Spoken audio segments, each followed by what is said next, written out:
And आपके इन 3 प्लॉटों के संबंध में। दूसरी बात ये बताइए, आपने कहा कि आपने मकान बना लिया, एग्रीकल्चर लैंड पर बिगर डाइवर्शन के मकान कैसे बन जाएगा?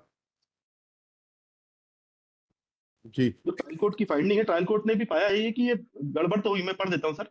यहाँ यह उल्लेखनीय है कि कोई भी व्यक्ति किसी संपत्ति का स्वामी नहीं होते हुए स्वयं को संपत्ति का स्वामी निरूपित करते हुए किसी अन्य व्यक्ति को संपत्ति का विक्रय करता है तो ऐसा विक्रय पत्र मिथ्या दस्तावेज की श्रेणी में तो नहीं आता, परंतु ऐसा संव्यवहार क्रेता के संबंध में छल की श्रेणी में अवश्य आ सकता है।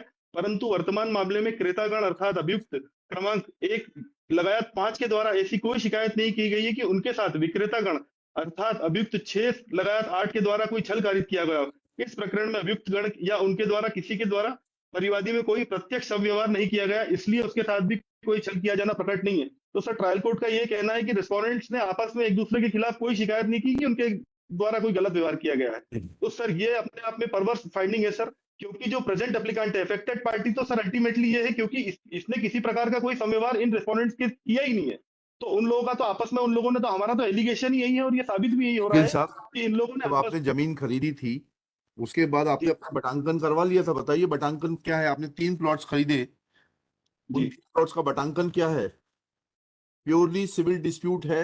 रेवेन्यू कोर्ट में जाना चाहिए था आपको, नक्शा तरमीम कराना चाहिए था, अपने बटांकन बताने चाहिए थे। उसके बाद अगर किसी ने किया है तो सूट फॉर पोजीशन लगाना चाहिए था। And if somebody has encroached on your land then you had a remedy under section 250 sir. MPLRC। Sir see मेरा विनम्र निवेदन है कि आप उसके अगले पैरा को भी देख। First of please Mister Yadav, जी जी show that after purchasing these 3 plots measuring to 1800, 2700 and 2250 square feet, when did you obtain this entry in revenue record? and आपके इन 3 प्लॉटों के संबंध में। दूसरी बात ये बताइए, आपने कहा कि आपने मकान बना लिया, एग्रीकल्चर लैंड पर बिगर डाइवर्शन के मकान कैसे बन जाएगा? सर वो प्योरली तो सिविल सर डिस्प्यूट को, प्योरली सिविल डिस्प्यूट को जिसमें कि नक्शा तरमीम होना है, बटांकन होना है और जो है भूमि की सही वो जो है स्थितियां मालूम करनी है, और आपने उसको क्रिमिनल में कन्वर्ट कर दिया। सर मेरा हम्बल रिक्वेस्ट है कि जहां तक सर पोजीशन और उसका सवाल है बताइए, जो हम कह रहे हैं उसके सर। बारे में जवाब दीजिए। सर वो बटांकन तो एट दैट टाइम हो गया था सर, और कहाँ बटांकन के बाद ही जब मेरे संज्ञान में जब मेरे संज्ञान में आया एग्जिबिट बताइए जिससे आपके पक्ष में बटांकन हुआ है, सर। नक्शा तरमीम दोनों बताना। और नक्शा तरमीम बताइए और TNCP की परमिशन बताइए जो कि आपने मकान बना लिया उसके ऊपर, एग्रीकल्चर लैंड के ऊपर। आपने खुद कहा कि आप उसमें मकान बनाकर रह रहे हैं।